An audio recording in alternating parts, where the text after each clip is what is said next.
Welcome to the Voice of the Student podcast, where real student stories meet the science of well-being, energy, and learning. Hi, I'm Dr. Kelley Spence, a well-being specialist, education advocate, and author of The Voice of the Student, here to help reimagine education so that teachers are better resourced, students are truly seen, and classrooms become places where both can thrive. This space is dedicated to you, the hardworking teacher and educator, offering grounded, science-backed, energetically aware strategies to support your well-being so your classroom can better meet and exceed the needs of your unique 21st century students. So take a breath, settle in, and let's explore how caring for your nervous system, your intention, and your energy is one of the most powerful ways to transform education from the inside out. Everything in this movement to reimagine education for both teachers and students rests on a simple truth. When we regulate the adult nervous system first, we create the conditions for adolescent brains to feel safe enough to learn, take risks, and engage more fully in the education experience.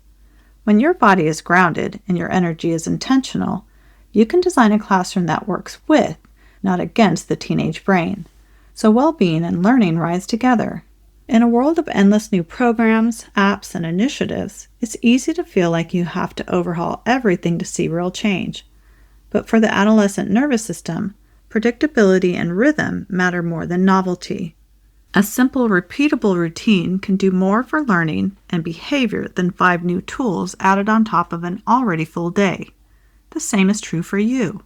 When your day starts to feel like a blur of bells and transitions, one grounding routine can function like an anchor, reminding your body, this is who I am and how I choose to show up, before the momentum and stressors of the day sweeps you away. Think of the first 5 minutes of class as the doorway between whatever students just experienced in the hallway and the kind of space you're inviting them into now.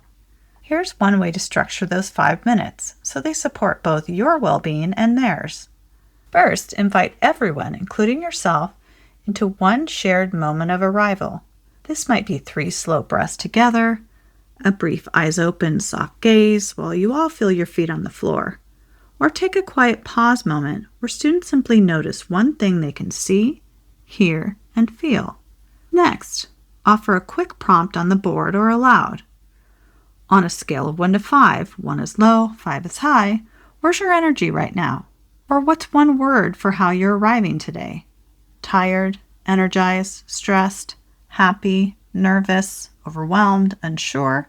And what's one thing you're carrying from earlier that you'd like to sit down for the next 45 minutes?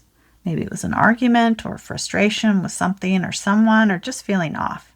Now, this is not therapy. It's simply giving students and you a structured way to notice and name where they're starting from. Then you can begin to shape and redirect the energy of your class by setting the foundation of the day's classroom with your intention or class focus in simple language. So here's what we're focusing on today, and here's why it matters beyond the test or the grade, and here's how we'll move through it together. When students understand the basic class plan and the purpose, their brains can relax a bit and engage more fully. Over time, this routine signals to students' nervous systems, this room has a rhythm. I know what to expect when I walk in here. And that sense of safety is a powerful precondition for learning. Inside the engaged classroom, we expand on this even further, showing you how to pair your daily opening routine with your classroom's physical environment using things like the 5-element framework and other useful tools. So the way your room looks and feels actually supports the tone you're trying to set. This routine is not meant to be another rigid requirement. It's a template you can shape around your personality, your students, and your classroom context. If you're more quiet and reflective, your pause moments might be calm and low-key. But if you're more animated, you might weave gentle movement or a quick, playful prompt into the first few minutes. The key is consistency, not perfection. A routine that happens 3 or 4 days a week is more powerful than an elaborate plan that you abandon after 2 days because it's unsustainable. So let this be something that genuinely supports you, not one more performance. The first module of the Engaged Classroom is all about this, creating an ideal classroom environment by designing your energy, your intention, and your space so they all work together instead of pulling you in different directions. So try an experiment this week by choosing one class period to pilot your first 5 minutes routine for 1 week. Use the same basic structure each day: a brief pause, a brief check-in or reflection, and brief clarity about the plan for the day. Notice what feels natural and what feels forced for you, and adjust as you go. After each class, jot down or record one quick line. Today, the first 5 minutes felt ... Students responded ... At the end of the week, take some time to reflect and review what did and did not work, and note any adjustments you can make. Did students settle more quickly in this class than your others? Did you feel less rushed or reactive as the period unfolded? Did behavior or engagement shift at all, even in small ways? And what worked well and what could be refined a little? Your reflections will show you how much one small routine can change the overall tone and flow of the classroom, even if it's only a micro change in the beginning. Routines are simply repeated choices that become pathways. When you choose a routine that anchors both your nervous system and your students' nervous systems, you're quietly rewiring the experience of school, one class and one student at a time. You don't have to control everything that happens in a day. You only need a few grounded touch points that remind both you and your students, this room is different. This room has a rhythm. This room is a place where we can land and learn and where I feel safe, regulated, and grounded. Thank you for spending this time with the voice of the student. Here, teacher well-being is not an afterthought, it's the foundation. When the adult nervous system is grounded, classrooms become safer, more human spaces where the adolescent brain can finally exhale, engage, and thrive.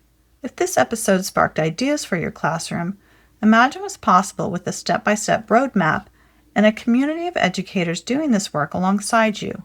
Head over to thevoiceofthestudent.com to learn more about my foundational self-paced online course, The Engaged Classroom, and my educator training, The Reimagined Educator Method, both designed to help you transform the teacher-student experience with science-backed tools, intentional classroom energy, and sustainable habits that work in real schools with real students.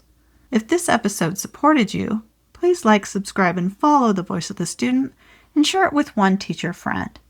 Together, we can elevate the teacher-student experience, one nervous system, one class, one student, one teacher, and one school at a time. Your energy, your intention, and your voice matter more than you know. So listen, innovate, and educate. Thanks for listening and all that you do. Until next time.